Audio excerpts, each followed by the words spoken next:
All right. Good afternoon, everybody. I hope everybody enjoyed their lunch and has been inspired by some wonderful programming throughout the day.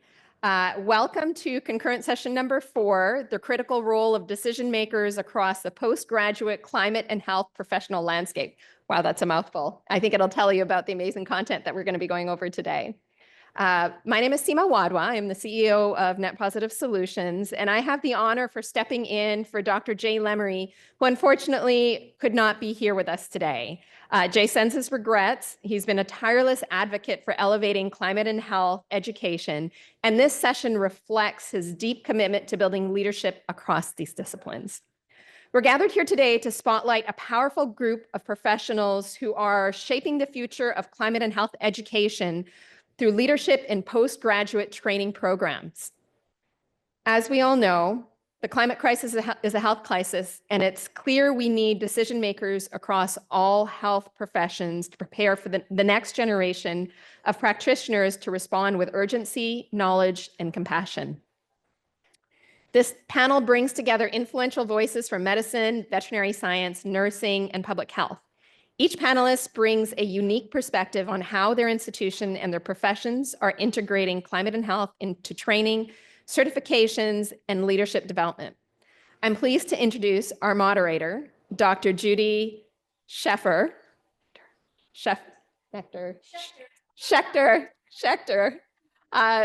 Judy is the former president and CEO of the American Board of Pediatrics. And she is a member of the Florida Clinicians for Climate Action. Additionally, she is the professor emeritus from the University of Miami, and she has been long championing the integration of climate and health into child health. With that, let me turn it over to Judy. Thank you. Thank you so much for coming and introducing us, kicking us off. I really appreciate all your work. Thank you. Thank you all of you for tuning in on this seminar or panel regarding education with some key decision makers. I come to this, as Seema mentioned, as a South Floridian, and we have lots and lots of occasions to think about climate change. For at least 6-7 months of the year, we're dealing with hurricane preparedness and sometimes with response, including at the hospital and getting teams ready or thinking about who's evacuating or those medications to get to patients and who will be at the shelters, et cetera.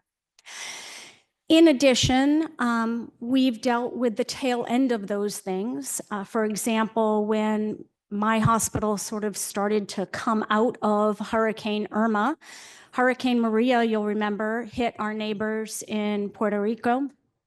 And lots and lots of kids, I'm a pediatrician, so lots and lots of people, but certainly lots and lots of kids descended from Orlando down through the Florida Keys and needed to get into our schools, needed to get the checkups and have their vaccines looked at when their power grid was shut down. So that kind of post care and planning is built into the fabric of what we do. But I would have to say that climate change and health, as well as how we educate on this, came home to me most in 2017. In 2017 was when Zika began to be transmitted both in the mosquitoes and the human population in the neighborhood adjacent to my hospital at Jackson Memorial in Miami. And that sent a certain panic through families with anyone who might be pregnant or thinking about becoming pregnant. It was something that we knew would have very long-term consequences. And as we readied to respond to that, it also showed me how education on climate change and health is very often on the job. It's regionalized. It is what we might call just-in-time education, but often time too late and too little for what we have to deal with. As we heard this morning, the responders are often also among the victims. So thinking about that, When I did join the American Board of Pediatrics, I was delighted that the ABP has a continuing education module, actually 2, so that pediatricians who are later in our postgraduate and then some can get educated on climate change and health as it affects children. And they can do that through what we call part 2 of the knowledge gaining portion, as well as part 4, which is practice improvement or quality improvement in terms of what they do. And I tried to never miss an opportunity with a presentation to include a slide or 2 about these important modules. I'm very glad to continue to learn from one of the authors of those modules, who's Lisa Patel. And I know that author group would love to see this furthered through all boards and other educational associations.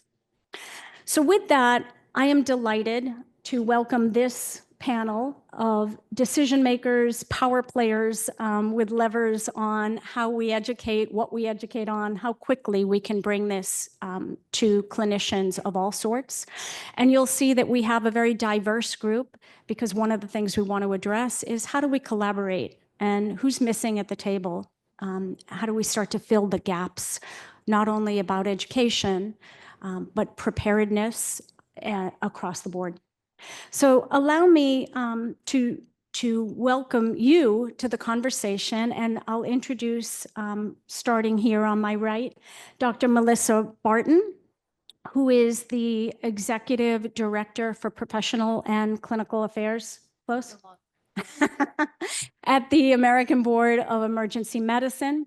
Dr. Barton is an experienced emergency medicine clinician with both sort of inner city and rural experience, and will speak to us on a number of things of what ABM is doing, and in particular, the disaster preparedness certification they're working on. We also have Dr. Karen Struder, who is Dean of Preventive Medicine at Loma Linda, and Chair of Preventive Medicine at Loma Linda. Thank you, Karen. As well as on the board since 2022 of the American Preventive Medicine Board. Sorry, I'm going to jump over you for a minute, Colleen, but via the magic of video conferencing, we have Patricia Sharpnack, who is a doctorate of nursing and the Dean of Breen School of Nursing at Ursuline College, and the chair of the board of directors for the National League of Nursing. And back here at the end of the table, Dr. Colleen Duncan, who is faculty at the Veterinary College of Colorado State University. And she always works with a diverse patient population, both domestic and wild animals, as well as bringing together folks from across the education spectrum, from students, trainees, and faculty, to address climate change, biodiversity, and health. So welcome to all of you. I know you have some remarks prepared, and I think that part of what you can share with us is what's our collective as well as individual responsibility. How have we met that through your organizations and activities? And what are some of the gaps that we still need to address? Dr. Barton, will you start us off?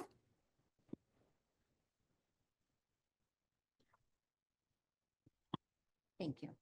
Thanks, Dr. Schaechter, and a special thank you to the Academy for this opportunity to share some of the work of the Board of Emergency Medicine. And we would welcome any thoughts that you all have as to how we can incorporate the expertise that's in this room to do our job better and to improve board certification for emergency physicians. So I would like to start just with a quick story. And this is something that I recall vividly that was supposed to have been once in a lifetime. Going back now 20 years, and I worked the majority of my career in Detroit at the busiest trauma center in the city. It was August 14th, and the power went out. And if you recall, it went out for about 50 million people in New England, including the cities of Detroit and New York, and extended up into Canada. I had a shift on August 15th at 7 a.m., and I knew I needed to get there early because it was going to be busy. And typically we had 2 patients per spot. So those of you that are ER doctors, you'll know what that means. It's supposed to have just 1 patient, but on a good day we had 2. I walked in and I'll never forget what I saw. It was wall-to-wall patients. Where there was an outlet, there was a patient. And what I mean by that is if they were dependent on a home medical device, they had nowhere else to go. And what I remember the most is just how quiet the ER was with all of those people. And emergency medicine is the safety net of the healthcare system. And we take care of patients that society has forgotten. And as a result, we provide a disproportionate amount of care for those that are most adversely impacted by climate change. And that is why this topic is near and dear to our hearts and to the heart of the board. So who is ABEM? It's pretty wild to think that ABEM is the largest emergency medicine organization in the entire world, but yet we're the 2nd youngest specialty. All of the physicians on our board still work clinical shifts, so there is no ivory tower. They are in it and they are on the front lines with all of us. We have a public member, and this will increase to 2 over the summer, as the board really values the input of the patients and the public. If I could, I would just like to call out the woman in the front row is Dr. Diane Gorgas, and she's the current president of the board, and she's the director of global health for The Ohio State University. And then Dr. Yvette Calderon is also pictured there, and she was appointed to NAM a couple years ago for her work on health equity. So again, climate change and health equity is a priority for the board and for the specialty. So why is ABEM here? Fundamentally for 2 reasons, and that's to certify physicians through an independent assessment that's fair, reliable, and valid. But also we have a social contract with the public, and that is to promote high-quality care, trust, and professional responsibility, because none of us in this room, including myself, none of us can pick our emergency physician in a time of need. And we hold that truth close to our heart and take it very seriously. So defining the specialty, and I know there's some people in the room that haven't taken their board exams yet. I won't give out any questions here, but this document does define the basis for the specialty. So it's the model of clinical practice of emergency medicine, and you can think of it as a massive outline with everything that you need to know. It defines the basis for the certification exams, as well as what residency programs teach residents in the specialty. And this isn't just something that ABEM does on our own. We have 8 emergency medicine organizations that provide input into this document. We're due for an update in May, and we have attendees from the professional societies, but also from the ACGME. And in it includes climate relevant content that you see there, including social determinants of health, disaster medicine, and mental health care, particularly PTSD related to disasters. So now once you become certified, ABEM has taken on the commitment to help doctors stay certified and stay up to date in their learning. And we do this through modules that the physician takes just about every year called My MCert. The QR code, if you're interested, that will take you to the website and you can get an idea of some of the topics that are on our recertification, including clinical policy alerts and practice advances. And that's really where I see the collaborative work that the board could do with this community and continue to incorporate climate change and continuing certification. So when I was a resident, if the question had a patient with a rash or a headache and you were in the proximity of Massachusetts anywhere, then it was Lyme disease. And we know now that Lyme disease has moved south. And as Dr. Schaechter said, now we have to be able to recognize Zika. We have to know about alpha-gal syndrome. Props to whoever figured that one out. That's pretty tough. And also heat-related illness and cold-related injuries. So medicine has changed, and the board takes its commitment seriously in order to help doctors stay up to date and parse through a lot of the literature that's out there. And if it is on our test, it becomes a forcing function that the community says, ABEM says that this information is legitimate and important for us to know. And then that trickles trickles into residency programs and teaching and helps with overall knowledge dissemination throughout this specialty. ABEM is known as a convening body, so we are on a lot of task forces, work groups. We host interviews and run surveys. The picture that you see there was a summit that the board held a couple of years ago, and that was looking at how can we do our certification exam better.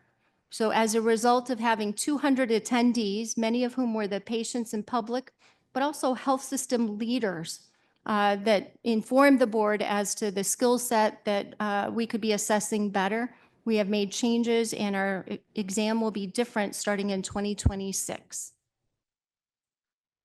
And then finally, the board's demonstrated its commitment to you all. And that is probably about 5 or 6 years ago, the board endorsed an endowment to sponsor a health science scholar emergency medicine fellowship through the National Academy of Medicine. And one of the recent recipients was Dr. Caitlin Rubley, who I just saw her in the restroom, actually. Funny where you meet people. And she is an emergency medicine physician and a thought leader in climate change. And we are so proud to call her ABEM certified and look forward to seeing what her career brings to her. So in closing, there's no role in the emergency department that is too small to be unimportant. We rely on housekeeping, we rely on food service, and similarly, there's no organization that can tackle climate change on its own. Emergency physicians step up and we show up when we need to, and we are here to collaborate with you, and we have your back. Thank you.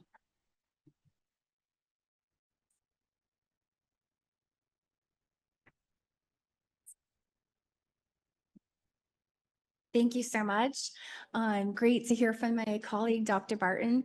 I will be echoing a few of the similar things about preventive medicine. I'm sure everyone has heard about emergency medicine as a specialty, but I'm curious if you could raise your hand if you have heard about preventive medicine as a specialty. Okay, so a really great amount of you. A lot of times it's a little known specialty. We're a lot smaller than emergency medicine. In fact, we're a lot smaller than most other boards. So I've been a director on the board for a couple of years, and I'll just have a shout out to my colleagues who are in this space of climate medicine. Polly Thomas gave me some great resources to look into, and my friends at UC Irvine have published a couple of papers on occupational environmental medicine and climate change. So I'll talk a little bit about preventive medicine and what we do. So similar to emergency medicine, we're there primarily to certify physicians and make sure that the public is getting a certified, excellent public health and preventive medicine doctor and really uphold those standards that the public expects. And we focus on two things, not only in individuals' health, but also on the population level. So we've got 3 core specialties and a number of subspecialties. The core specialties are aerospace medicine, occupational environmental medicine, and public health and general preventive medicine, which is what I am board certified in. So all 3 of those core specialties require a master's degree in public health. So that is what really gives us that public health lens and population level to talk about climate change and health change and how things like that impact individual health. So we really have these 2 lenses that we look at health. In our subspecialties, we have addiction medicine, clinical informatics, healthcare administration, leadership and management, medical toxicology, and undersea and hyperbaric medicine. Those are probably also a little lesser known subspecialties. So the certification process is similar to other certifications. You complete a residency or fellowship training, you apply to be eligible, you take the certifying exam, become certified, and then the continuing education part is a mandatory component. So I'm really excited to hear Dr. Schaechter talk about this continuing education and climate health and how that might be incorporated into everyone's continuing education. So how is preventive medicine related to the climate? So again, we focus on protecting health rather than specifically treating disease. We're all about prevention, and we really want to mitigate, manage, treat individual and population health risks related to environmental factors. We are really big on policy. That's part of our training of our residents and regulations, and that's again tied to the public health world. And we develop and advocate for wellness and lifestyle as well as health disparities.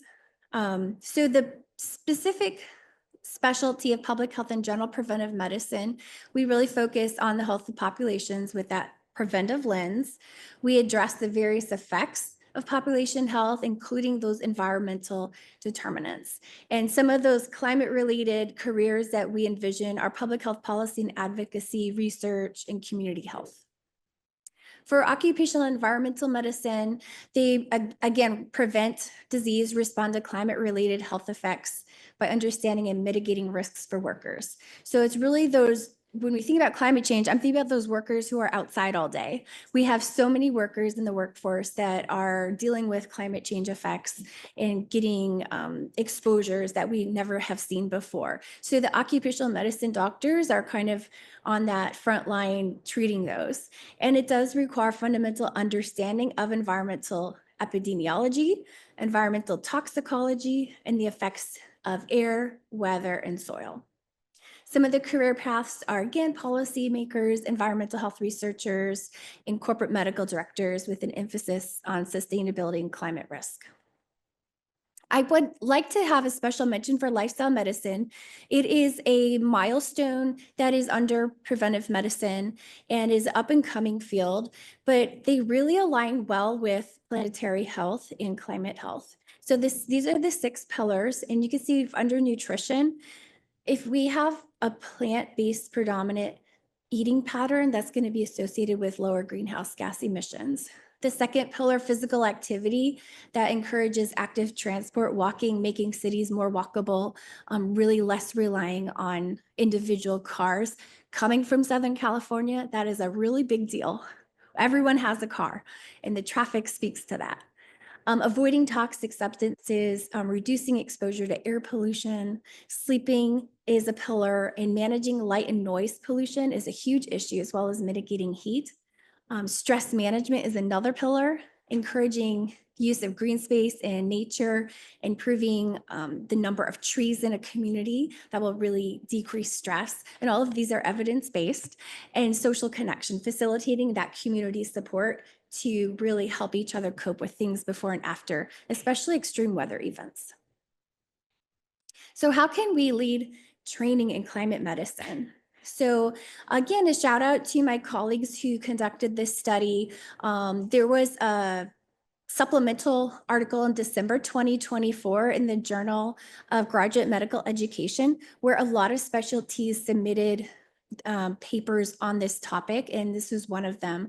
This is about a 50% response rate to a survey that my colleague conducted to all of the core specialties in preventive medicine. And we listed what are the topics here that are included in our training already related to climate change. And you can see here that there's a huge proportion of topics that we are already teaching in our residency programs. And this is a great way to leverage our commonalities and really an opportunity to create a standardized curriculum that can be shared across specialties, not just the preventive medicine specialties. So what I'd like to talk to you about next is called a focused practice designation. And this is something that ABMS supports, and it recognizes physicians who focus their work on a very specific area within a specialty or subspecialty. So ABPM can set standards for and assess the unique expertise of these physicians, and that could be either formal training like a fellowship, or it could be through clinical experience. You know, that is determined upon the specialty that is putting forth this. To achieve a focused practice designation, a physician must be currently certified in ABMS and meet the criteria that we decide. So we could very easily create a focused practice designation in climate health or climate medicine and really work together, because it looks like A lot of different specialties are interested in this topic. Preventive medicine already has a wealth of knowledge and information and curriculum on this topic, and we all should come together to work together to create a climate medicine focused practice designation. Currently, no one recognizes climate medicine as a focus of practice or expertise, and we can consider expanding on that, recognizing physicians who practice this. Because again, we had a huge supplemental in the Journal of GME on this. Everyone's interested in it. Everyone wants to gain expertise. It's everyone's issue. Like Dr. Barton mentioned, we need to work together and collaborate on this. Thank you so much. I'm happy to answer questions.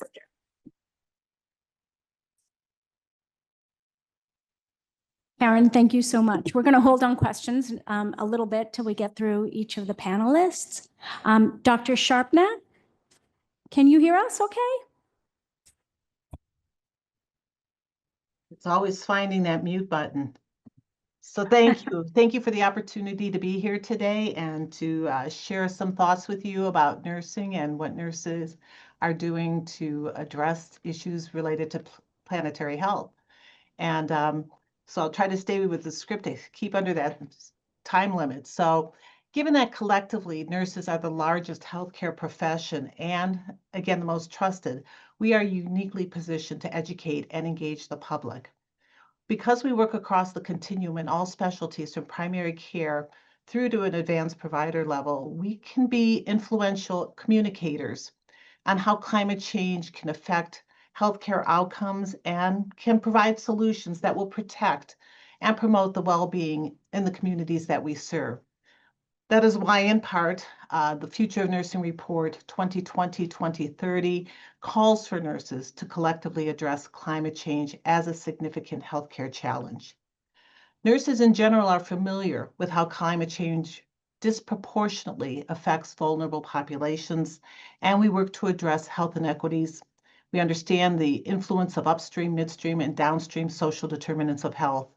And nurses understand the science of climate change and its health impacts and integrate this knowledge into their practice, research, and education. Next slide. Nurses can access information and toolkits through the Nursing Collaborative on Climate Change and Health, which is a partnership between the Alliance of Nurses for Healthy Environments, Climate for Health, and other organizations committed to creating a climate literate nursing community.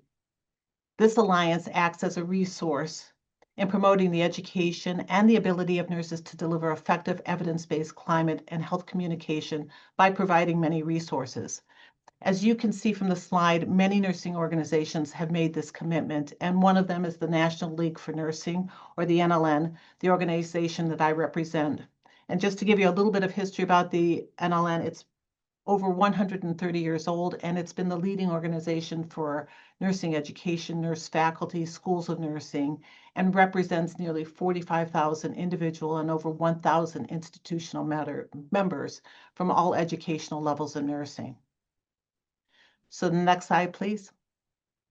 So the NLN drafted a vision statement in 2022 that provides solid strategic initiatives for policy, specifically for stakeholders such as deans, faculty, and nurses in practice. And it states a need for continuing education that addresses planetary health.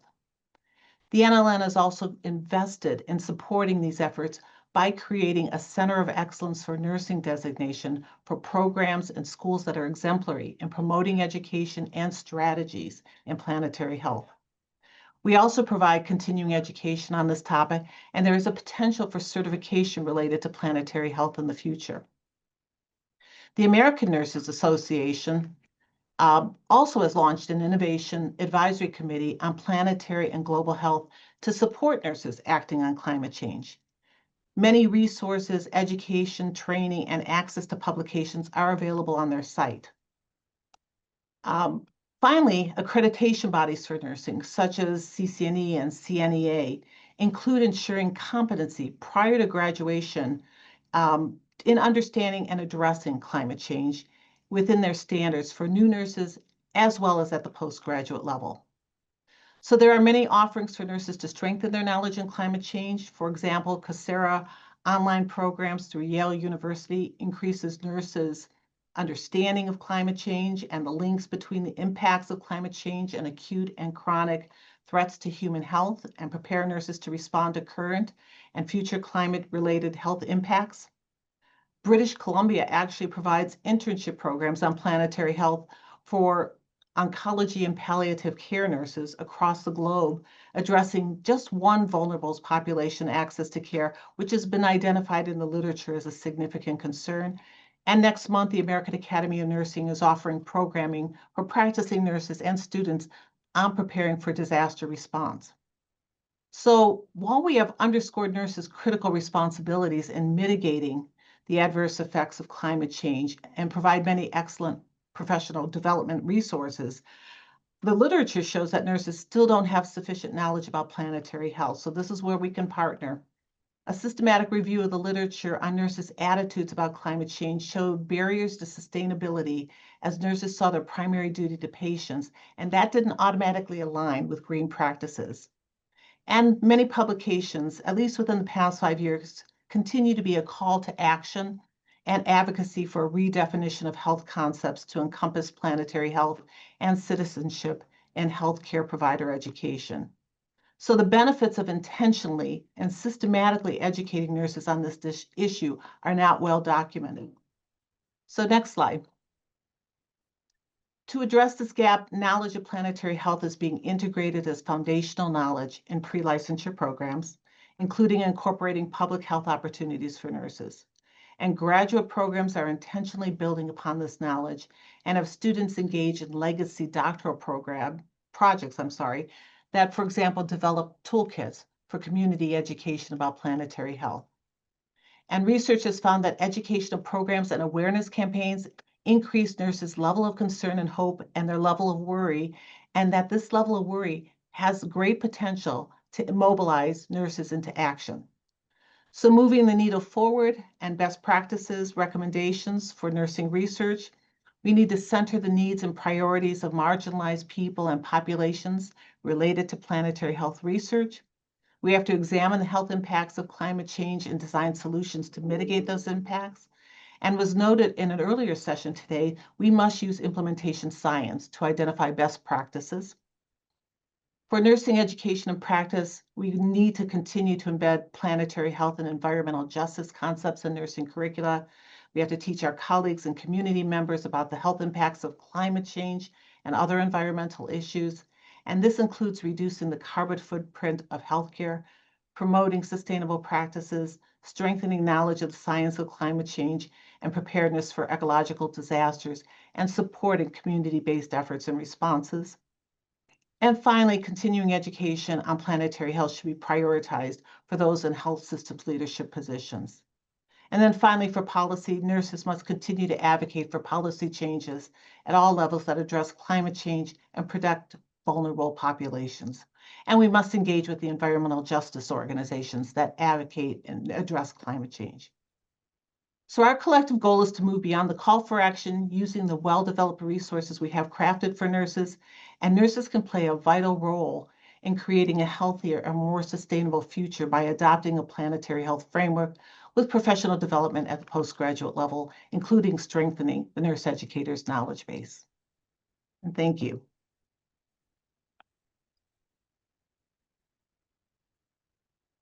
Thank you so much, Dr. Sharpnack. I'm really pleased to hear about these resources. Dr. Duncan? Thank you. And thank you so much for having me. As I was introduced, I think I might be the only veterinarian at the conference so far that I've met. Yes. We find each other. But I'm really excited to maybe in this session expand your minds or perhaps your hearts to think a little bit about how our non-human species might be able to help advance our efforts, our shared efforts to create a healthier future for everybody. So for those of you that are not veterinarians in the audience, I just want to start with a few unifying principles. We've heard many times already today that the climate crisis is a health crisis, and I'm here to tell you, as a veterinary pathologist, a veterinary epidemiologist, that climate change is also an animal health crisis. And I think that it is really these similarities that we can use to work together and move the needle on this a little bit. The other piece is that animals are part of the problem, right? So they're jokingly, we sometimes say things like our cows are your cars, things you know are bad for the climate, but we do it all the time anyway. And certainly, if you look at livestock, there's something like 30 times more kilograms of livestock on the planet than there is wildlife now, 15 times the amount of biomass in the oceans.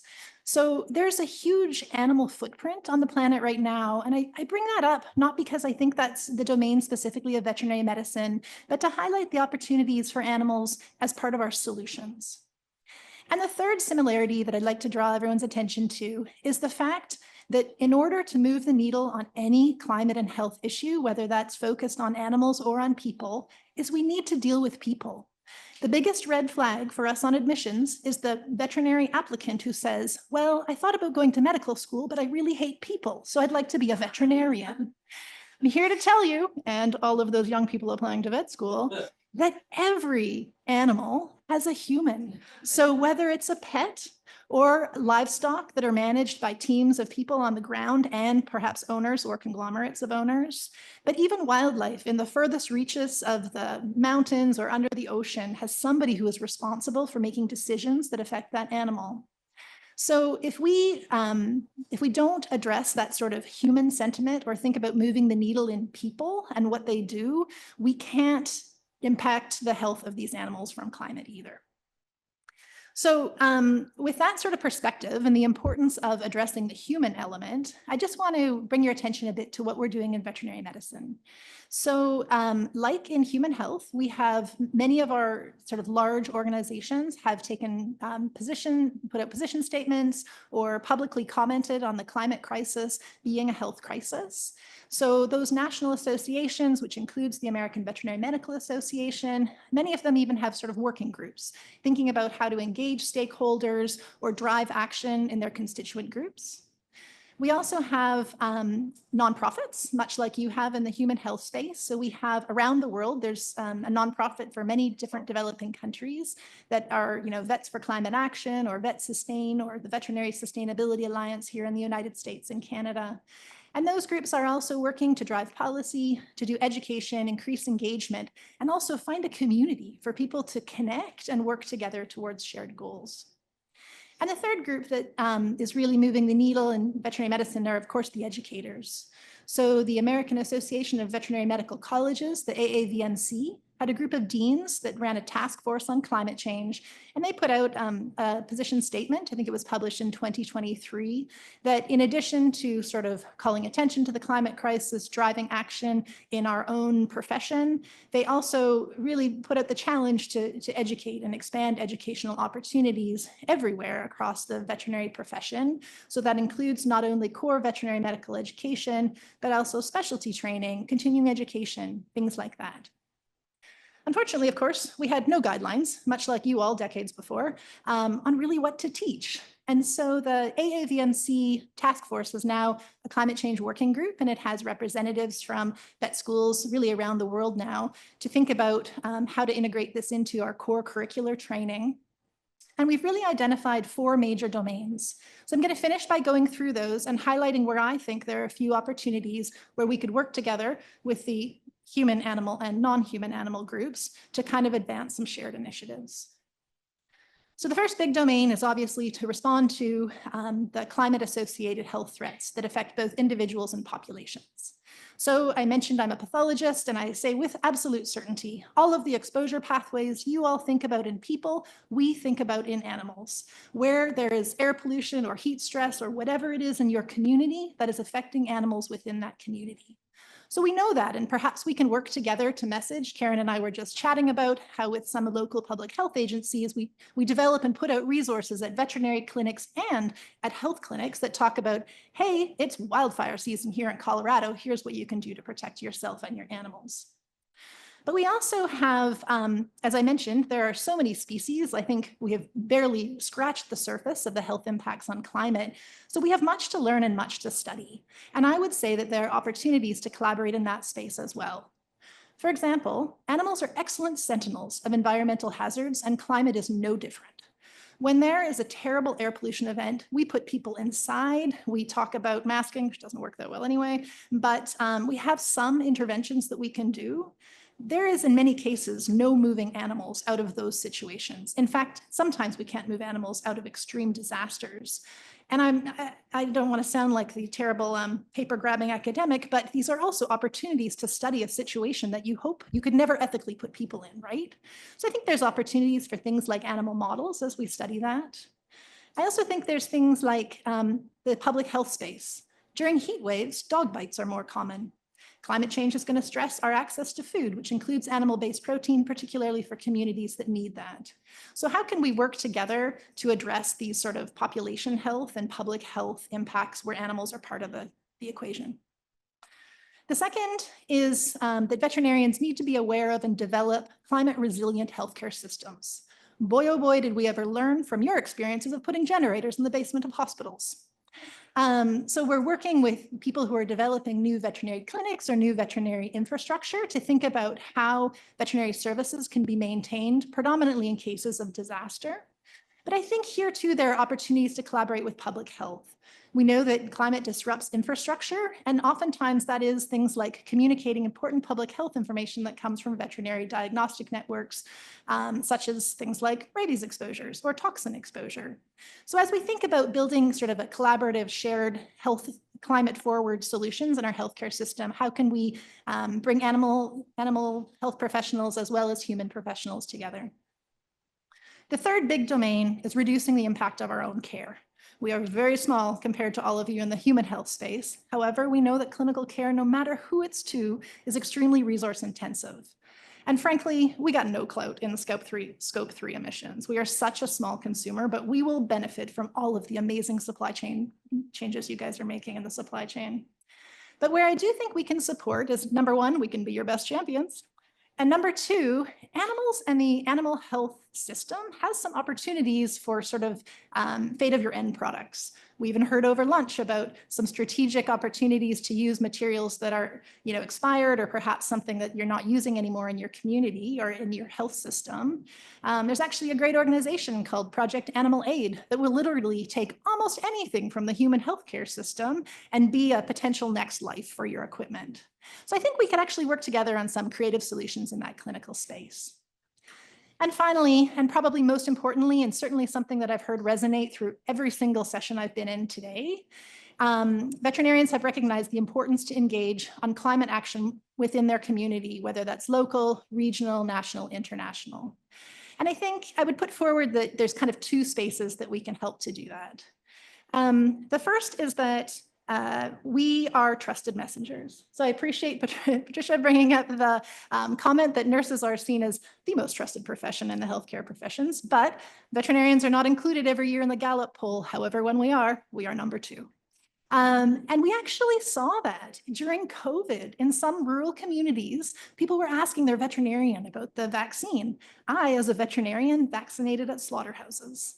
We're often seen as trusted community members, a voice that can champion and talk to people about issues. We can find common ground over animals. And one space we're doing a lot of work in this is actually in disaster preparedness. So at CSU, where we unfortunately experienced quite a number of disasters, we've done some research, and animal owners, 75% respond that they'd be really interested to learn about making a disaster plan by talking about it with their veterinarian or hearing about it at their veterinary clinic, yet only about 5% of veterinary clinics help to facilitate that. So I think there's some really easy wins in that space to build resilience. And the second is frankly just that human-animal connection, which I think we have the potential to leverage. There's a study out of Germany fairly recently that talks about what type of framing would be successful to help people think about alternative proteins in their diet. And actually, it's an animal welfare framing more than a climate change framing that would get people to consider supporting a meat tax. Also, again, disasters are brought up all the time. Find me a disaster that doesn't have some media story about some animal being evacuated from a center, right? There's that human-animal connection that I think can be helpful too to drive change. Not everybody has a cat or a dog in their own home, but if you do, oftentimes that's another life that you really care about. And you might be interested in what the air pollution impacts or the heat impacts are on your animal. So in closing, I think it was said really well in this morning's plenary, I believe by Adrian, about the importance to shake it up, about how we message and how we connect. We need everybody talking about health. And I think maybe there's maybe it's a small role, but hopefully there's some role that we can bring animals and by connection, animal health professionals into the equation to help meet the shared goal we all have. Thank you.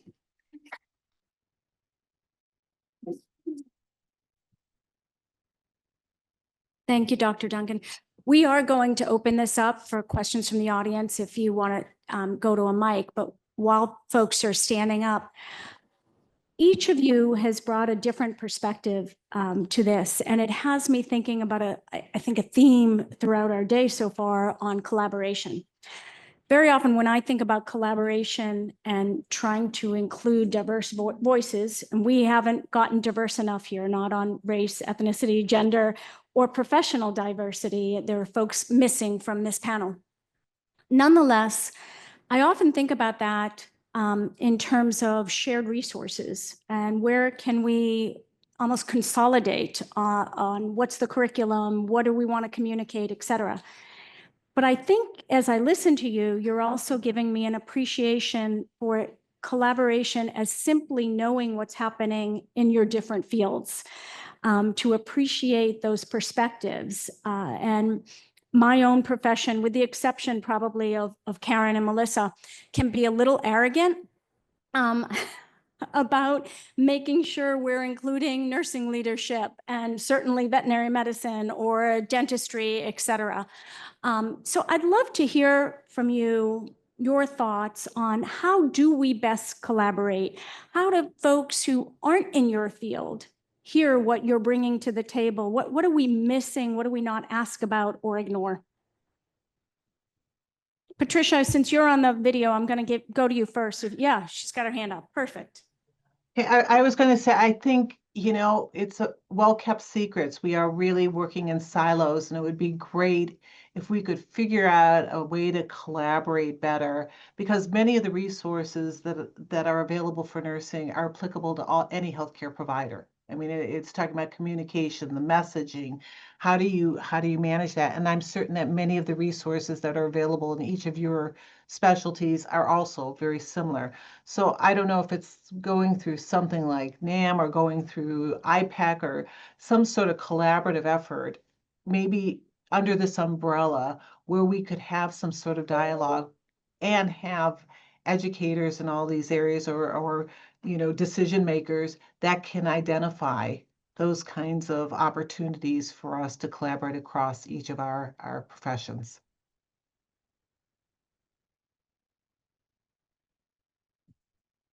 Yeah, I'll just echo what she said, that we need the dialogue. And I think this is a great example. I never would have come to this space unless we were invited to the table. And it's great to hear what other people are doing. I think what brought us all together was a shared cause and a shared passion. If we can find out what those shared values are with other specialties and other disciplines, then we can come together in dialogue, because it's so easy. We are so siloed. Even at my own university, we talk about not being siloed. Let's work together and share our resources. And I think when resources are scarce, especially these days when grants are being cut, funding is being cut, jobs are being cut, it's really important to try to identify other people who have a shared mission, vision, values, and cause that you can get excited about and work together with.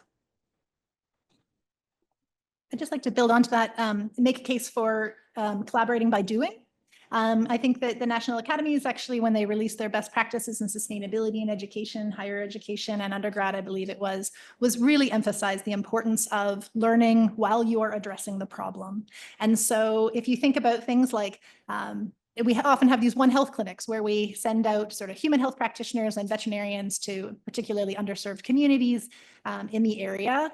These have been shown to be really successful. Maybe there's some examples of like partnerships we could try out in that sort of climate health space too. So in addition to like talking to each other, I would also advocate for doing, if you have a weird and wacky idea, invite someone and bring somebody new that you've not worked with to that table. Even the ask will help us move the needle, I think, on some of these things.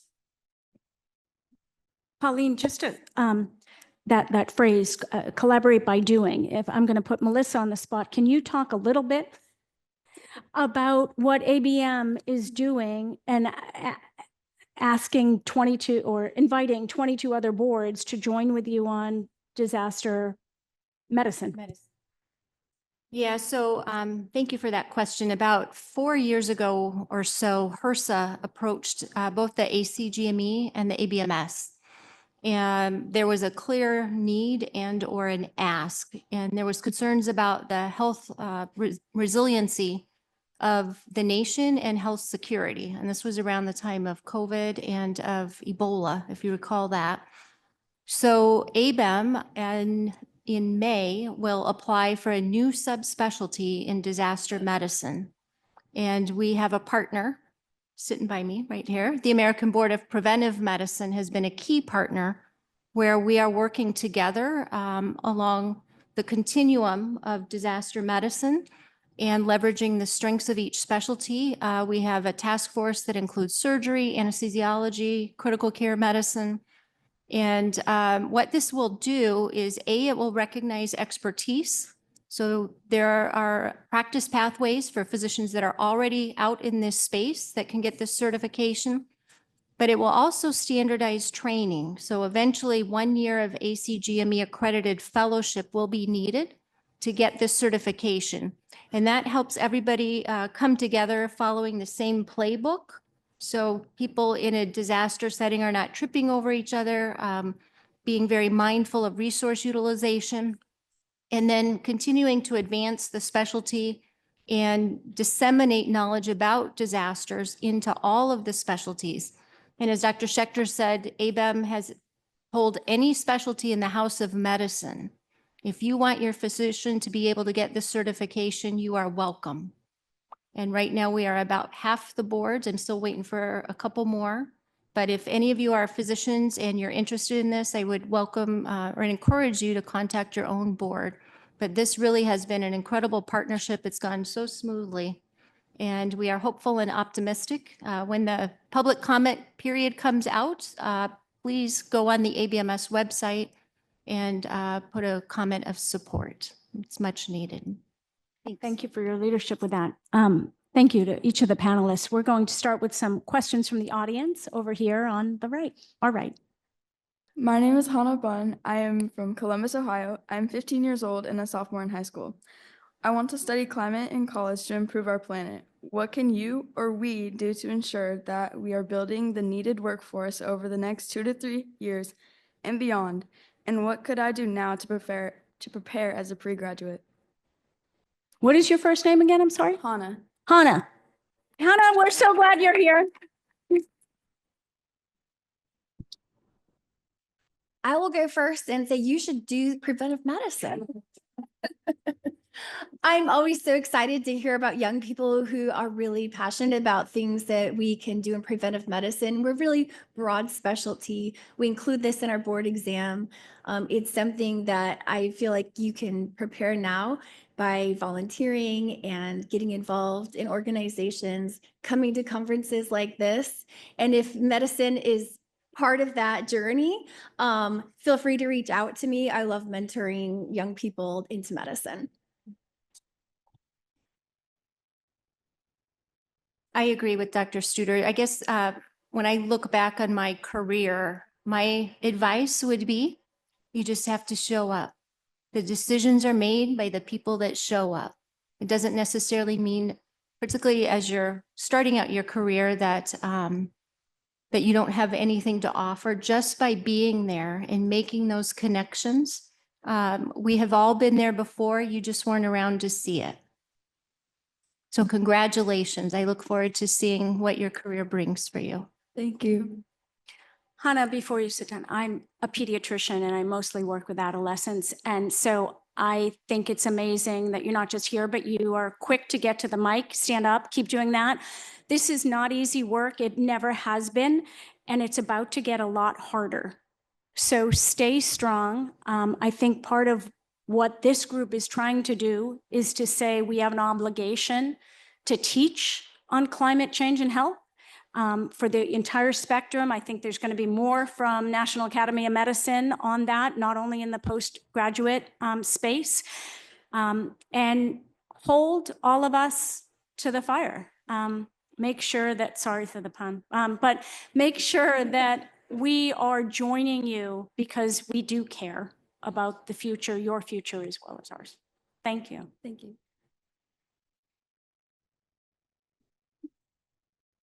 I'm not sure how to follow that. That was lovely. So my name is Jessica Kastner with Duke University and Kastner Incorporated. My question starts with Dr. Sharpnack and would love to then hear the panel's thoughts. The NLN Center of Excellence for Climate and Planetary Health is about a year old. As Duke University School of Nursing starts on that pathway, it is absolutely inspirational and the kind of place I want my college students to learn about this. It has the usual shared governance, education, and curricula research and clinical practice in it. But what I think is really special and unique that we can share with other disciplines is the community engagement and that policy advocacy and development. If you can comment about how, as an accreditor and as a center of excellence, that's really special and unique in these centers of excellence, and to share best practices among the panel specific to community engagement and policy development. Thank you. Thank you very much for that question. And yes, it's a very unique designation, and it does address the fact whether, and I will say the entire NLN, any of the Center of Excellence, does deal with community engagement. And it really is about impacting not just the school that you're in, but how do you educate the public? How do you get engaged with the public? How do you influence policy? Even if it's the small p, not the big P, the major impact on the national level, but how do you impact policy in the communities that of your interest and the communities that you serve? So I would say, very honestly, the charge, and if you use the vision statement on climate change that I mentioned earlier in my presentation, if you use that as a guideline, it really truly outlines specifically not just what those in leadership positions can do, but everyone from nursing faculty to practicing nurses, and how do you influence our legislators and the importance and the really duty that we have. And I think someone said that on the panel, the duty that we have to the public, the obligation that we have to the public to influence that. So I think that it's a great model for people to use. I think whether it's in a pre-licensure program or whether it's in a post-licensure, I think it's a great opportunity for impacting the communities that we serve.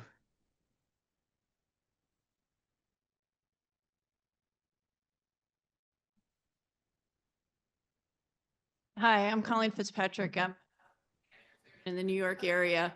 And I just recently finished pitching climate change education to the various GME committees in our healthcare system. And I guess anecdotally, it seems like the specialties whose patients are already affected are the ones that are more enthusiastic. So for example, I sort of straddle two worlds, and my pediatrics colleagues have definitely been much more enthusiastic than my surgical colleagues, who are probably a bigger part of the problem in general when we think about healthcare sustainability. And so I'm wondering if you can speak to, or if you know of, whether or not there's any effort, like at the ACGME level, as opposed to waiting till the subspecialty level, to try and make this a core requirement across all disciplines rather than having it be siloed by specialty. Yeah, I'll just say the AMA came out with a policy statement a couple years, I think it's 2017 or 2019. So I think that organizing body plays a big role in this. And then I would look at the Journal of GME, that supplemental guide that was published in December 2024. Even clinical informatics, one of our subspecialties, talked about how they could impact climate change. So I didn't see anything from surgery, but internal medicine, pediatrics, emergency medicine. So I think there are a lot of specialties specialties that were showcased in that journal supplement. I didn't, like I said, it didn't see surgery, but there's so much overlap and so much collaboration that I think it's definitely on the horizon, and I wouldn't be surprised. And I think ACGME, from my work with them in the past with nutritional competencies, they're really good at getting people together, really good at coming to the table and like, hey, let's come up with a shared vision.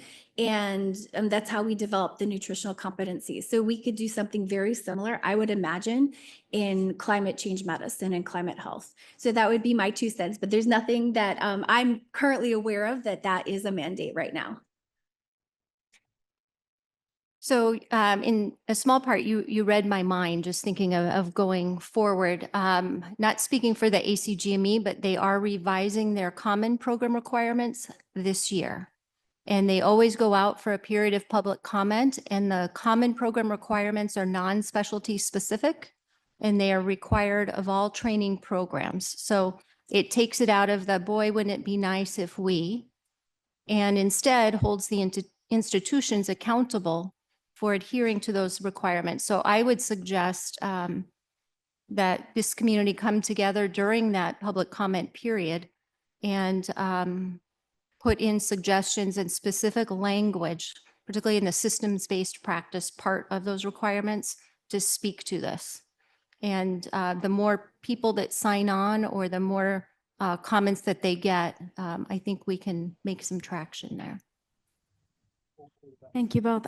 This needs all hands on deck, right? Like the reason we're talking about postgraduate is because folks of most of the generations, Hannah is an exception in this room, didn't get this before, right? It wasn't something we taught. So we have to account for all of the clinicians who are already out and try to train them up, most of which I'd love to hear somebody say it should be mandatory, but it won't be. But the mandatory, AAMC is very concerned about this. And so keep doing what you're doing. We need it. Thank you. We have about just under 5 more minutes, so we'll take 1, maybe 2 more questions. Over here, we're going to go over here first. And I'm supposed to tell you, in case you're running out of you have a 15-minute break afterwards. So I will impose, 10 minutes. All right. So you can get a snack or talk to people after that, please. Hi, Mona Sarfati, now emeritus, but founding executive director of the Medical Society Consortium on Climate and Health, which started with 8 medical society and now has societies and now has somewhere between 55 and 60 members. And it's really thrilling to hear all of you up there, all, working at various levels to continue to grow this really vital movement within healthcare. But I'm especially excited to have the veterinary medical community at the table today. And I think, when we think about the possibilities for communication campaigns, that inclusion of animals and focus on animals and a relationship between people and animals, relationship between patients and animals, there's a whole other level of appeal which comes to play when you talk about people and their pets and their relationships with animals. And so, I think this would be tremendous to explore for its communication potential. But my question is really, what do we know in terms of what's quantified about the impact of climate change on animal health? And, are there numbers about people, their pets, the pets at risk, the people who are worried about their animals, all of this kind of data that we would need to make right proposals and get funding to support what would basically be a very, sort of human relationship-oriented communication campaign. The campaign has to be about those relationships and how people care about their animals. But to get those kinds of programs in place really requires a certain amount of quantification. So my question is this quantified? I'd like to first begin by saying thank you for all of your amazing work, which my veterinary students and I modeled all of our human survey papers off of. So thank you for that. The answer is yes and no. So there's a heck of a lot more species and they're used in many different ways than there are people. Our strategy, especially at CSU, where we have a bit of a research program, we have a preventative medicine residency focused on sustainability, and all of our graduate students do PhDs in epidemiology. we have focused on systems that we think there is existing data that we can mine to try to build that argument. So for example, if any of you like to play the ponies, we have looked at the impact of air pollution on equine athletes. And we've used the racehorse system because they have really great data, really tight metrics. We can use EPA exposure data, things like that. So we've been really trying to link the story based on where we have opportunistic data. As you can well imagine, there's huge variability in like golden retrievers, for example, like much more than there are just for people. So I think we have a hodgepodge of stories, but by no means have we like characterized the climate health impacts on animals globally. So I think that is an area where it would be really wonderful to collaborate in this space, because I agree with you. I think leveraging that human-animal connection could be quite strategic, especially around some of the shorter-term impacts. Obviously, many of our domestic species don't live as long, but we've started to make a bit of an argument, or there's a defensible scientific argument about the economic impacts on like livestock production systems caused by climate-associated hazards, impacts to companion animals, impacts to things like equine athletes. So it's moving forward, but there's a lot of work to be done. Just one follow-up question in that regard. Do some of the organizations that have their own kind of relationships with the public, like the Society for the Prevention of Cruelty to Animals, which seems to do a great deal of television advertising, are they focused on the climate issues or other groups? It's interesting that you should ask that. I've recently went to Northwestern Law School that was hosting an ethics symposium around climate and animals. There's a very different framing, I think, there. And animal welfare, animal cruelty is spoken about a little bit differently by different organizations that have different types of missions. So I think purely within the health space, there are certainly the Association for Animal Welfare, which is the specialty organization for veterinarians working in welfare. Many of those groups have identified climate as a real issue. They tend to work a little bit differently than perhaps some of, the PETAs or some of those types of groups that do those big marketing campaigns. And I am not in those groups specifically. I think there's some opportunities for synergy, but I also think that there is some conflict between, exactly the missions of different organizations. And with that, we have our flashing red light. So please join me in thanking Drs. Duncan, Sharpnack, Studer, and Barton.